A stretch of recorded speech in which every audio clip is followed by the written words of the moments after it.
Welcome to New Thinking for a New World, a Tallberg Foundation podcast. I am Alan Stoga, your host. Each week, I bring you conversations with people who think differently about the great issues that are shaping our world. Geopolitics, disruptive tech, mass migration, the changing climate, culture wars, all of it is grist for our mill. I hope you enjoy listening. I also hope you will let me know what you think and that you join the conversation at tallbergfoundation.org. And now for today's episode of New Thinking for a New World.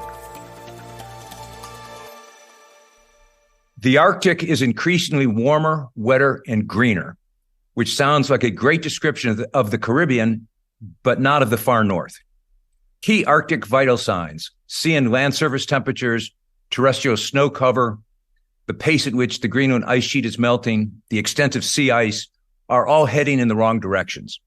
In fact, the Arctic is warming 2 to 3 times faster than any other place on Earth. We used to think about climate change as sort of a slow motion car crash, but that metaphor dramatically understates the pace at which the whole planetary system is changing. And ground zero is the Arctic. Tero Mustonen knows the Arctic. As a scientist, as a fisherman, as a leader of the innovative Snow Change Cooperative, as head of the village of Selki in North Karelia, Finland. Welcome, Tero, to New Thinking for a New World.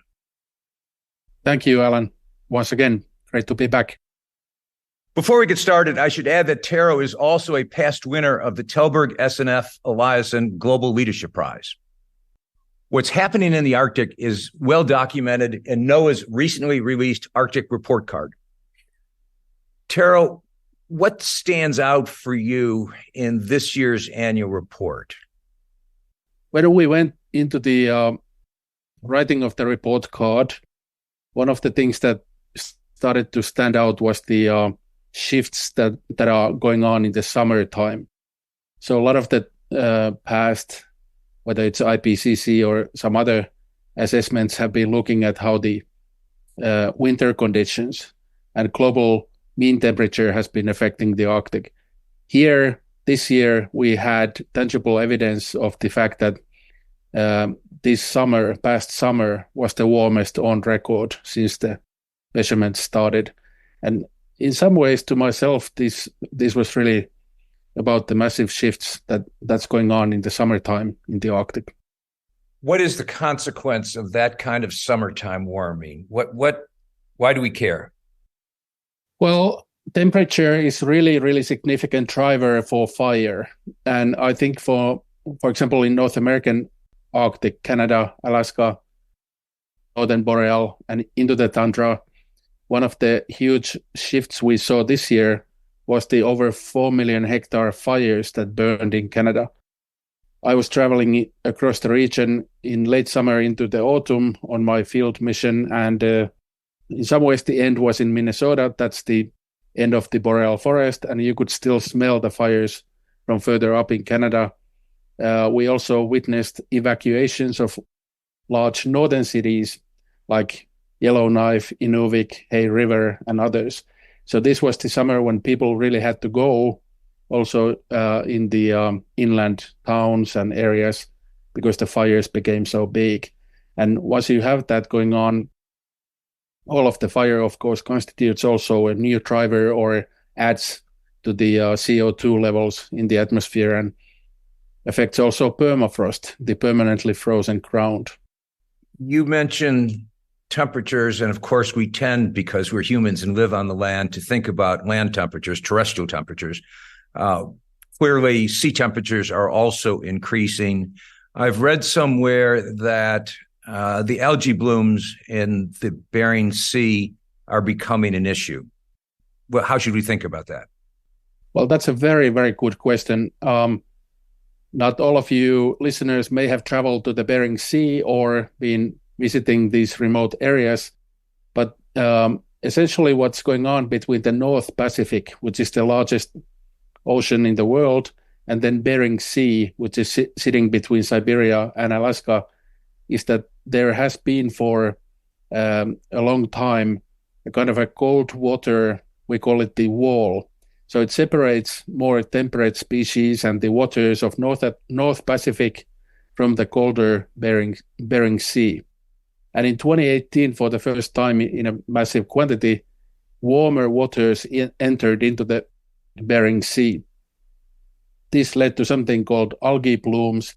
So essentially what's going on is that once you have more nutrients, you have warmer waters, they enter into the northern waters and they start to produce more.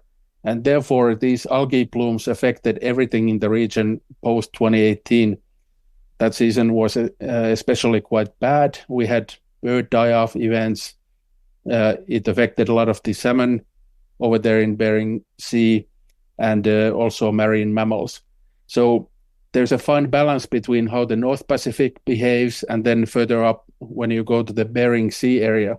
And now this cold wall of colder water was breached about 5 years ago, and every once in a while it has then happened again. So that's kind of a shift that's going on where the blooms of algae, the primary production, are then cascading down in the food chain and affecting pretty much everything from seabirds into fish into mammals and so on and so on. And when you say affecting, it can be good or bad in a sense that mammals, fish, birds that will replace existing mammals, fish, birds that were indigenous to this area when it was uniformly cold, or is that incorrect? Well, there's all sorts of algae, and one of those, what we really look at carefully is the harmful algae bloom. It's called HAB, and that's kind of dangerous because it's producing something called saxitoxins, and they are affecting shellfish. They're causing shellfish poisoning, and that's also affecting animals and humans. And that's why you have a number of different algae or so-called harmful algae blooms, and they are then accumulating in zooplankton and further into marine mammals. And these toxins are moving in the food web, and they are affecting wildlife at all levels, and including those that don't directly consume shellfish or some of the other marine species. So it's a very complex moment in time where people sometimes talk about regime shift. And in plain language, what these kind of drivers that we are witnessing in the Bering and North Pacific really talk about is that you have had a pretty stable ocean system for the thousands of years in the past, and now you have warmer waters, you have new primary production, you have kind of shifts in the way food and energy travels in the system. And some of those are harmful both to humans and wildlife. And for example, humans can be exposed to these toxins when they eat these animals, fish and others, including shellfish. And a lot of those coastal communities around Bering Sea area are still dependent on food security. These are very remote fly-in communities, both on the Russian side and the Alaska side. And that's why the reliance on ocean foods, for example, marine mammals and salmon, is high. And whatever happens to the system then accumulates and kind of tends to influence also human health and food security. Is that kind of transformation of the ecosystem reversible? Or have we gotten to the point where once that cold water wall was breached, it has been breached? And it's a question of how fast and how this plays out. Well, the clear answer, we don't know. We know that the ocean has been soaking up a lot of carbon. All of what we have been producing, for example, through our industrial revolution, and since that has been pretty much seeping up in the oceans. So the oceans are a huge sink that has been storing energy from the atmosphere. On the other hand, the Arctic is kind of the cooling system, or sometimes called the bridge of the whole planet. And it's a complex place. You have, for example, here in the region we are discussing the Bering Sea, an interplay between three very large systems.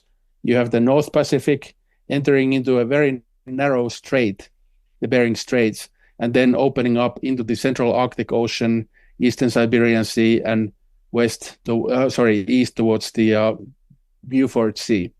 And the way the ocean currents are traveling, makes these even more complex in the sense that you have the top waters and then you have the bottom waters that are warming up and behaving differently. So the wall that was separating this cold water wall, so to speak, has been rebuilding in the past few years, but it's also let other algae blooms in. And the best answer to the question what can be done is, of course, to first enable rigorous monitoring. So we need the facts. We need the things that tangibly tell us what's actually happening in the food chain and also in the human communities, especially things like toxins in marine mammals. We have to bear in mind that the Bering Sea and North Pacific are some of the most productive fisheries in the world. This is also what the Arctic Report Card talks about. We have two kind of divergent pathways for salmon. One of the keystone species in the region, you have Bristol Bay, which is in the more southern part of the system, and there you have excellent fishery. The salmon is booming. It's doing really well. And just a few 100 miles north in the Yukon area, where the Yukon River empties into the Bering Sea, you have a number of Pacific salmon species that are doing very poorly. Actually, the king salmon, for example, is doing really, really bad. We might be looking at an extinction event for some of those spawning rivers. So, summary, what can you do besides climate action and trying to do the big control on temperature, which is one of the biggest drivers of these changes, is also monitoring. We need systematic on-the-ground eyes on sea ice, algae blooms, water quality, the key species, and then also kind of a rigorous Bering Sea observation that combines all of these things and makes a good recommendation for decision makers. Of course, there's a number of other things you can try to do. You can switch into a more sustainable energy sources in the remote villages, or you can control coastal erosion by putting this kind of a safety measures in place like the Army Corps of Engineers has been doing. But if you really want to address the ocean change, you really have to talk about the temperature as well, and the kind of use of marine space. How much are we conserving? How much traffic is going through the Bering Straits and the region? And how much are we using the resources out there in Bering Sea, like salmon and the other fisheries? When you say we, that raises governance questions. There are a number of nations who border the Arctic. There are others who have deep interest in the Arctic. How are decisions made on some of the issues that are rapidly evolving in that part of the world? Who's in charge? If you would come back to this question 2 years ago when we last spoke, I'd have another answer. Of course, the war in Ukraine, where Russia has invaded Ukraine, has tremendously changed geopolitical order in the Arctic. Before 2022, we used to have a very good system called Arctic Council. This was consisting of the 8 Arctic countries. So you had all those countries that surround the Arctic Central Ocean, including here, Finland, Norway, Sweden, and so on. Then you had a number of indigenous peoples organizations and other NGOs participating in the science and management and decisions on soft policies. It wasn't the forum on military, but it was a very successful body for science and sustainability and other kind of rather progressive decisions. Now it's back to a place where the large countries tend to dominate. So you have a lot of security issues back in the Arctic. Russia is building up a lot of military ports. The US has been financing quite heavily into the Alaskan security file. And people talk about the new icebreaker fleet and these kind of things. So I would say that we are in a kind of a in-between moment where the Arctic is being shuffled again, so that you have the big countries looking at how does competition look like, and then you have a large number of new parties, China, even Singapore, India, and these China calls itself near Arctic country. And of course, China will continue to have vested interests in the fish, minerals, transport corridors, because one of the things we are witnessing now in the post-2022 context is the fact that the Arctic will remain a source for a lot of the rare earth metals and other resources that are needed for the big green transition that everybody talks about. So there's kind of a big vested interest in the resources. And at the same time, you have some parts of the Arctic where the indigenous peoples, for example, have a land claim, which is pretty historic. So there are also indigenous governments that are having a big say, for example, in Nunavut, northern Arctic Canada, and parts of Alaska. Thanks for listening so far. I hope you're enjoying the conversation as much as I have. If you haven't already, please subscribe on the platform of your choice and rate us on Apple Podcast. Now back to today's discussion, sponsored by the Stavros Niarchos Foundation, SNF. It sounds like there is an emerging conflict between the primacy of national security and defense interests, in part because of the Ukraine war, and the scientific agenda, which demands collaboration, cooperation, regardless of borders. It's early, as you said, 2 years ago, your answer was different, in fact. But that must concern you, that the risk that science and the issues that you are so concerned with might be pushed to the background, or are being pushed to the background in this geopolitical context. Well, there are basic facts why the Arctic matters and why should we be studying it closely and in good new partnerships, for example, with the indigenous communities, because they are kind of first responders. You have fishers out in St. Paul Island, which is a very small, the Diomedes, they are a small group of islands in the Bering Sea and North Pacific, and they are able to observe, for example, things like rare short-tailed albatrosses, whether it's a bird or other ecosystem species that we know very little of. And I mean, universities and scientific expeditions out there will always happen mostly in the summertime, or they are limited in time.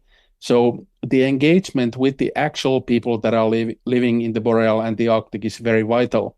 And now with the war, the largest component of the Arctic is cut out of that scientific collaboration, Russia. So we don't physically know. I can't go there, even though I have been traveling and working there for 25 years now, before the war. So we don't know, in fact, how things are going on at the East Siberian Sea. We don't know how things are at Yamal or some of the other flashpoints of the existing Arctic drivers that are affecting the region. And as the saying goes nowadays, whatever happens in the Arctic doesn't stay there. So people may think it's all polar bears and Inuits and whatnot, but the interconnection between the climate, the oceans, trade, economy, resources, and now geopolitics makes the Arctic kind of a tuning knob for the whole planet. If we lose the Arctic, for example, in terms of ice cap or permafrost soils or whatever the case, the consequences will not be limited there. They will directly affect things like monsoon rains. Also, Antarctic matters here quite much, and so on and so on.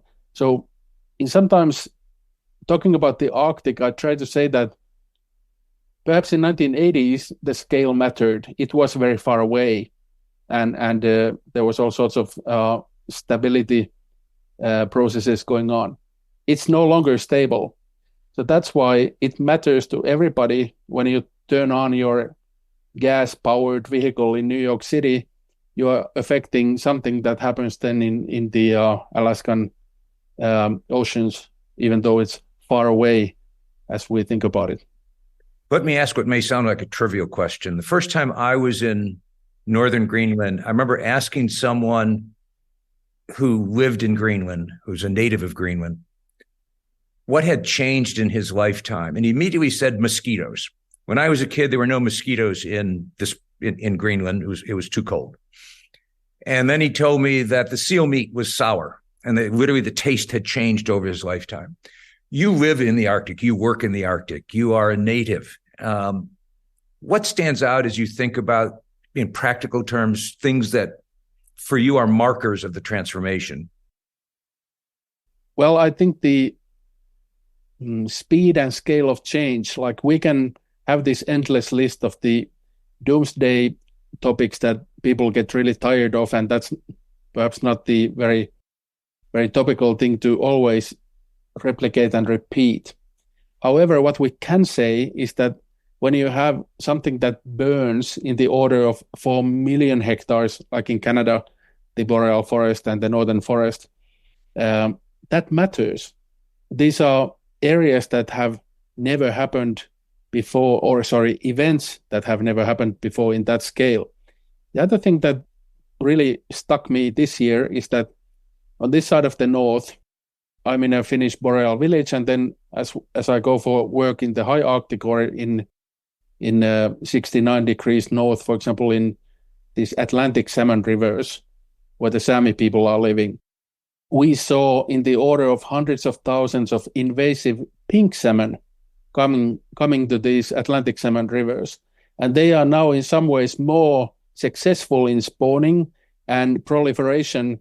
They were introduced by the Soviets in 1900s, but they have now started to proliferate in thousands of Atlantic salmon rivers in the European north, all the way to Iceland, eastern seaboard of the US and Newfoundland in Canada, and so on and so on. So when I look at the pink salmon, that's the invasive Pacific salmon that's spreading here. I'm looking at something that reminds me of the fact that you had thousands of years of stability in the Arctic systems, and now in a year, you almost have a complete switch of a primary fish that's in a river system from Atlantic salmon into invasives, or pink salmon in this case. They behave differently. The pink salmon will die after spawning. They are bringing a lot of nutrients from the ocean. They are causing potentially new diseases. There's a lot of potential eutrophication for these rivers and so on. Doesn't matter what the impacts are. The answer to your question is that I have borne witness, I think personally, to a very big thing I would never before believed in my own mind, in the sense that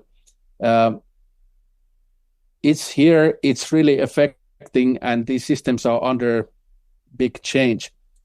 Now, it's not always negative. There are things we can still do, and it's late in the game, but it's not over. That's what I try to think myself.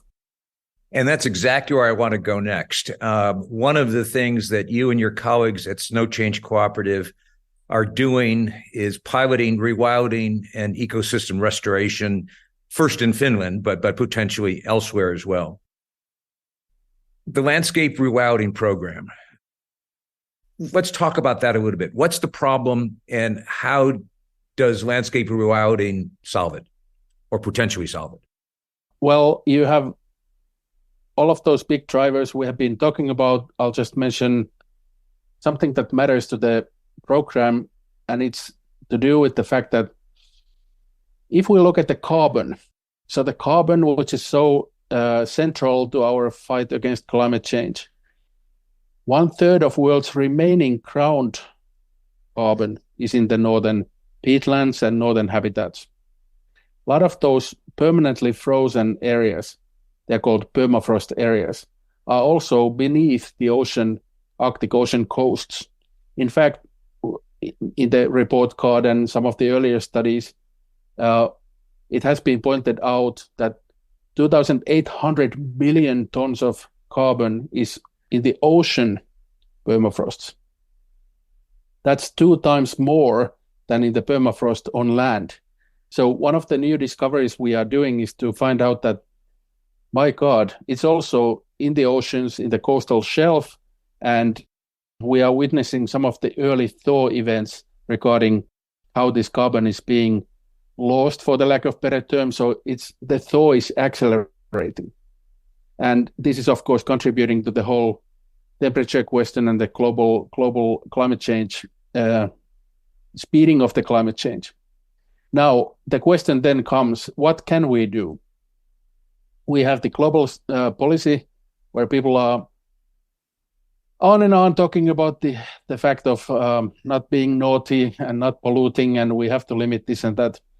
What we don't talk about is that how can we store and start carbon sinks, for the lack of better term, using restoration. We call it landscape rewilding here. So the idea is that there's not much we can do on those permafrost-based peatlands and their thaw. But here in Finland, Sweden, Norway, parts of Canada, we have also non-permafrost peatlands that have been affected by human land use and some of the other industrial processes. They also are a massive sink and store for carbon.